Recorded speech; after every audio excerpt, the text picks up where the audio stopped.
qui existe et comment nous débrouillons pour réussir à former les jeunes. Donc ici, nous faisons de la production de légumes, comme vous le voyez. Nous faisons aussi de la production de plants, de la production de fleurs. Donc la classe là, c'est la CAP3, troisième année CAP. Ils ont au nombre de 7. Donc niveau CAP, après leur examen, ils vont avoir un diplôme en CAP. Donc certificat d'aptitude professionnelle. Et nous faisons aussi des cours théorie et pratique. Nous faisons des cours théoriques et nous faisons des cours pratiques. Ça, c'est l'aubergine. Nous faisons de l'aubergine, de la laitue. Donc, les plantes que vous voyez là, nous avons semé hier et avant-hier, c'est le navet, aubergine, betterave et chou. Garçons. Donc, vous voyez là, le CAP3, il y a un garçon et 5 filles. Donc, les filles ont compris qu'ils ont les compétences nécessaires pour faire la filière horticulture. Donc, voilà, la formatrice est là. Donc, ça les motive quand même. Ça les motive de voir le formateur faire l'agriculture. Donc, et le niveau minimum, c'est la 4e. Donc, pour le niveau CAP, pour le niveau CAP, minimum 4e. Il y a des élèves qui ont abandonné en classe de première, il y a des élèves de la classe de terminale. Mais minimum, c'est 4e. Mais il y a aussi les CS, ce qu'on appelle les attestés. Les attestés aussi, on les forme au niveau CM2. Ce sont les attestés. Mais actuellement, je déroule avec le CAP3.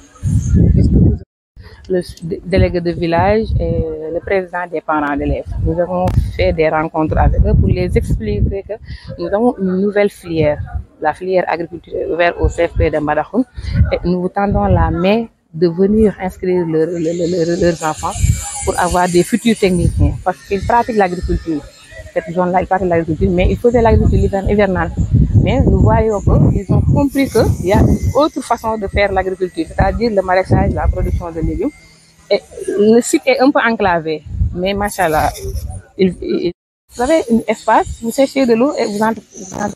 Et aussi, ça diminue le chômage parce qu'ils vont employer des ouvriers agricoles, des techniciens et d'autres. Donc, l'agriculture, je dis que c'est une métier qui diminue le taux de chômage au Sénégal. Et ils ont compris parce qu'ils viennent tout le temps inscrire au niveau de cette filière agriculture. su fekkee ne fii la habillement de coupe ak couture kese si biir habillement dafa yeneen loo xam ne dafa regrouper habillement. Par exemple, dans habillement y a coupe, y a couture. Il y a aussi technologie de la machine. Lu technologie de la machine mooy si su fekkante ne machine bi dafa en panne mbala ngay ñëw bu jékki-jékki rek mu am problème. léegi fekk yow defoon na à part technologie de la machine léegi da ngay xool yow lu problème bi fekk ñoom jàngal nañ ne su fekkente ne lii la ak lii da ngay xool ñaw bi soo xoolee ñaw bi dina la woon ne man nii lii mooy problème bi fekk moom jàngoon na ko en technologie. Et dans technologie encore il y a dessin technique. Dessin technique mooy lan ñu suñuy tracé dafa am yoo xam dañ koy utiliser te lu ñuy utiliser si dessin technique nga koy gisee. Par exemple tey fer dañ ko symboliser ne fer bi nii lañ koy symboliser wax ko xale yi te suñu ko gisee dina xam ne li fer la su ko gisee lii ne machine bi y a différents types de machines fii soo xoolee fii machines yi ce sont des VU am na ñu koy waxee en normalisation dañ ko normaliser machine bu nekk nu mu tudd comme ça bi machine zigzag la bi machine piqueuse plate moom tamit am na non bee am na non moo am na ku nekk am na noo koy waxee. léegi soo deful dessin technique doo ko xam y a aussi dessin artistique mooy lan le dessin des modèles boo bëgg a tracer mun ko mun a dessiner lii laa bëgg a tracer lii laa bëgg a ñaw donc mun naa ko mun a dessiner. après am na nag ay maths français anglais yooyu yëpp si biir mais su fekkente ne ñeneen ñi suñu déggee coupe couture am ñoo xam dañu ñëw bu fii foog ne dañu ñaw rek mais daa coupe couture dafa am leneen loo xam ne mu ngi si biir. En plus, durant les 3 ans de formation, vous allez avec le diplôme. C'est la différence entre nous et les biti et nous et les filles. Vous allez avec ce diplôme. Si vous avez des problèmes, sa machine, vous pouvez faire ça. Vous avez des choses qui sont très vous avez des choses qui sont très bien. Mais si vous avez des biti, vous avez des coupe couture. Vous avez des mais vous avez un diplôme. Vous avez un diplôme d'État. C'est le CAP, certificat d'aptitude professionnelle. fii la nga ko mën a amee dans les centres de formation mën ko amee feneen dafa des pour ñu xam ko parce que da ngay gis élève boo xam day ñëw ba fii dem ba 2e année balem ba dem ba 3e nga baax te pourtant ñoom xamuñu njëriñ bi lu njëriñ bi lan la parce que soo génnaatee dañ ne mun nañ la financer.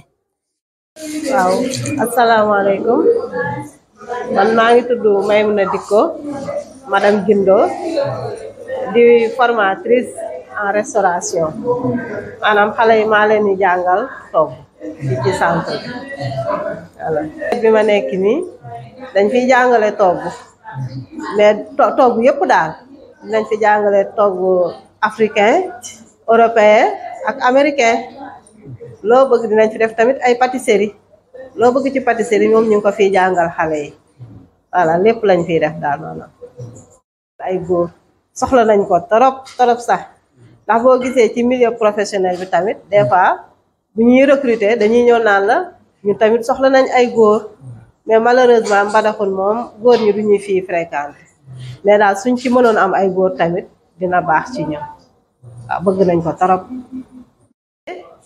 wax leen tamit buñ defee formation bi ba pare liñ ci mën a am yëpp li mu leen mën a apporter yëpp ndax vraiment góor ñi dañ leen di jël di leen fay ay salaire yu baax wax dëgg yàlla buñ leen mënoon a fexe ba récupérer leen tam dina baax surtout xale yi nga xamante ne am na ñu bëri jànguñu école actuellement fii ñi ngi jël ku jàng ak ku jàngul restauration boo jàngee baax na boo jàngu tamit boo ñëwee dinañ la former boo ëllëgee tamit pour nga mën a am ci loo liggéey programme boo ñëwee boo ñu waxee ñu jàppale la ci accompagner la defal la li nga bëgg defal la service beeg yëpp ndax xale yi mën nañ togg mën nañ def service bi yooyu yëpp mi ngi ci biir formation bi dañ leen ciy former donc. asalaamaaleykum maa ngi nuyu ñëpp di leen di ziar maa ngi tudd Ramata Sow élève en restauration ci centre Mbadakhoune centre formation professionnelle bu Mbadakhoune sama 3e année nag laa nekk. di jaajëfal ñëpp di jaajëfal waa école bi aussi importance bi école bi am mooy élève bu fi ñëw daal boo génnee même bu la état jëlut aussi doo chemin parce que kii bi am na importance trop formation bi am na importance maa ngi ñaax sama mbokk jigéen ñi nekk ci kër yi toog amuñu benn métier ñu daw defi formation professionnelle parce que dina la dimbale ci sa vie quotidienne ak lépp loo ci bëgg daal mun nga koo am kii ni parce que ñun depuis bañ duggee ci formation bi ba léegi des fois dañuy gagner ay marché yoo xamante ne dañuy dem di ko def suñ kër yi wala sax école des fois bu ñu amee séminaire aussi ñu ngi ci concentré wu bu baax di ñaax sama mbokk élèves yi aussi ñu gën a concentré wu xam ne métier la fii amul benn filière boo xamante ne danga ko suivre te doo ci gis njëriñ maa ngi jaajëfal ñëpp ñal. Nous avons l'électricité industrielle comme l'électricité domestique. Comme vous le voyez ici, les apprenants sont en train de câbler concernant la filière câblage en installation domestique. Maintenant, il y a les élèves CAP3 qui ont actuellement commencé le câblage en industrie. C'est ça en globalité la filière. C'est le CAP. L'électricité en bâtiment en industrie. Dans ce cas précis, nous sommes au niveau de l'électricité bâtiment, comme par exemple ici au niveau de l'école, ici nous avons un câblage en installation domestique. Mais aussi chez nous dans nos maisons, nous avons aussi un câblage en domestique. Ouais, ici on câble ici en domestique en miniature au niveau de ces panneaux de câblage, comme vous le voyez ici. Par exemple ici, câblage au niveau de ce panneau, on a un câblage télérupteur qui est souvent utilisé chez nous au niveau des couloirs ou des cages d'escalier. Il permet de commander un circuit d'éclairage à partir de plusieurs endroits différents. Ouais, simulé par exemple. On a des boutons pour savoir que les lampes s'éteignent. Mais aussi, on peut l'allumer ou l'éteindre à partir de ce niveau. Où est l'autre endroit? Non, l'autre endroit. Ouais. Par exemple, au niveau du couloir, si vous avez au niveau du couloir 2 chambres, à l'entrée de cette chambre, on va mettre là-bas un bouton pour soir. Ici, pour allumer et éteindre les lampes du couloir, et aussi allumer et éteindre les lampes du couloir. Si aussi il y a un salon, à l'entrée de la salon, on met aussi un nouveau bouton pour soir. Ouais. Ici, on a choisi 3 endroits. On peut avoir un endroit, ça dépend des besoins. Maintenant, ici, la couloir est composée de deux lampes, vous voyez. Ça, c'est le montage le montage interrupteur. Maintenant, on bascule change. On va aller au va-et. Ouais, ça, c'est le montage va-et-vient qui est commandé. Vous voyez, cette lampe va être commandée à partir de 2 endroits différents. On peut allumer ici, comme vous le voyez, l'éteindre, allumer ici, mais aussi allumer comme l'éteindre ici, à partir de 2 endroits différents. Ce montage est souvent utilisé. On peut l'utiliser au niveau de nos chambres. Par exemple, à l'entrée de nos chambres, mais aussi si on se trouve sur notre lit, au lieu de se déplacer la nuit pour aller au niveau de la porte éteindre les lampes, on peut créer là-bas, au niveau de notre lit, un autre interrupteur pour permettre aussi d'allumer ou éteindre la lampe de la chambre sur place. Ouais, ça c'est le montage va-et-vient. Vous voyez qu'ici en miniature, les apprenants ont un câblage domestique contenant 2 montages, à savoir le montage interrupteur, mais aussi le montage va-et-vient. Mais ici, le montage va-et-vient est commandé par un interrupteur. Vous voyez, actuellement, si je ferme ici, le va-et-vient, ça, ce montage est commandé par cet interrupteur. Sans la commande de cet interrupteur, le va-et-vient ne pourra pas marcher. Vous voyez, c'est ça. Cette zone, la fluidité est la plus demandée. La filière est toujours la filière la plus demandée par rapport aux autres filières. Ah. C'est une filière qui est fréquentée uniquement par les hommes ou bien il y a des... Non, par les femmes. Par les femmes aussi. Actuellement, pour cette, j'ai 3 filles. Ouais. Actuellement, pour cette, j'ai 3 filles. Mais la plupart, ce sont les garçons qui dominent. Mais par exemple, l'année dernière, j'avais pas des filles, mais cette année, j'ai des filles, j'ai 4 filles aussi. Pour le CAP1. Ici, ça c'est le niveau 2. Mais pour le niveau 1, j'ai 4 filles. Et pour le niveau 3, moi, je n'ai pas de. Le niveau 2, j'ai 3 filles. Asalaamaaleykum mbooloo mi ku nekk maa ngi lay nuyu sa tur ak sa sant di sant tamit suñu directeur école bi jiite école bi waa man nag Seynabou Sarr laa tudd doon étudiante en première année laa ne woon fële Kaffrine management des organisations paysannes jotoon naa faa commencé léegi bi ma commencé nag école Fidji ma gis centre de formation professionnelle Mbadakhoune bi am filière horticulture ma ne gannaaw paysan laa doon suivre fii te fii ni matière horticulture la te horticulture bi boo xam métier bu am importance la léegi ci laa ñëw bi ma ñëwee tamit ma gis waa 3FTP di may ay bon de formation ci laa demee Sénégal service bu Guinguinéo ma inscrire léegi bi ma inscrire yoon nag après biñ defee sélection ma bokk ci ñiñ sélectionné léegi ci laa ñëwee fii ci centre bi di suivre horticulture ma xam ne horticulture métier bu am njëriñ la parce que bu la état jëlu tamit yow mën nga koo def sa métier bopp mën ngaa am sa espace boo xam ne mën nga koo béy nga def fa sa espace di fa béy sa légume loo mën a béy rek nga béy ko bu boobaa doo dépendre ci kenn mën nga jël ci li ngay béy nga di ci jaay di ci faj sa soxla te doo sonal kenn waaw loolu moo tax par exemple comme daaw dama jël ci biir kër ma gis fa benn espace boo xam ne ma xam ne espace bi mën naa ko utiliser ma jël espace bi def ci sama naana def ci sama salade di jaay durant koor bi dama doon jaay naana def sama pot di dajale bi mu jeexee ma xam ne lii man maa ko moomal sama bopp métier bi daal di woo sama mbokk jigéen ñeeg sama rakk yi nekk ñi nga xam ne amuñ liggéey boo xëyee toog nga ñëw ci centre bi jàng xam ne loo fi jëlee formation professionnelle amul caaxaan soo liggéey sax yow mën nga liggéeyal sa bopp doon sa patron bopp filière bi daal li ma ciy wax rek lu am importance la maa ngi sant di gërëm samay professeur samay maître ak samay mbokk élèves yi di ñaan yàlla def jàmm merci.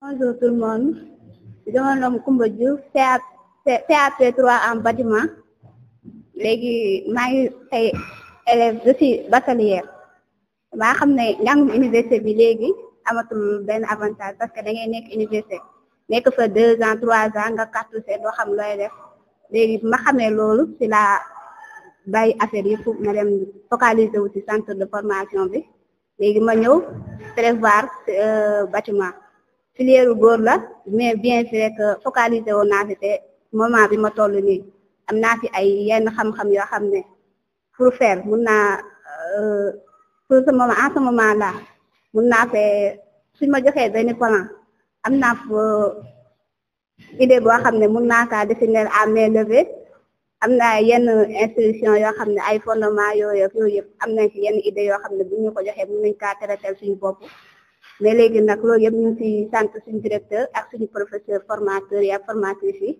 ñu ngi ciy di ñu gunge léegi nag ñu ngi ciy oo suñu yenn collègue ak ay xale yoo xam ne ñu ngi fii di bàyyi seen njàng duñ def dara lu dul dem bindaanu ci ñoo ngi leen di woo ci centre bi pour ñu ñëw jàng ci fii ut ci benn métier boo xam ne ëllëg ak ci biir mun nañoo téye seen bopp même bu ñu amee borom kër tamit du tere mun na defal seen bopp duñ xaar seen borom kër defal leen dara maa ngi leen di nuyu di leen ziare ci yenn ci teewaay bi ngeen ci teewee léegi nag loolu moo nekkoon suñu idée ci loolu.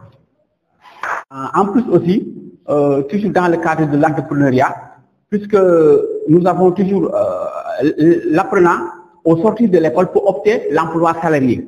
Mais ici, puisqu'on a mis en relève l'entrepreneuriat, nous accompagnons les élèves, surtout ceux qui veulent aller dans l'auto-emploi, c'est-à-dire créer leur propre entreprise, devenir leur propre patron. Là, surtout avec le module Germe, on a l'ensemble des astuces qui accompagnent l'apprenant. L'ensemble des astuces est composé de toutes les techniques à mieux gérer. C'est-à-dire là, on apprend aux sortants ou bien aux sorties, ça dépend du jargon qui est fondamentalement utilisé.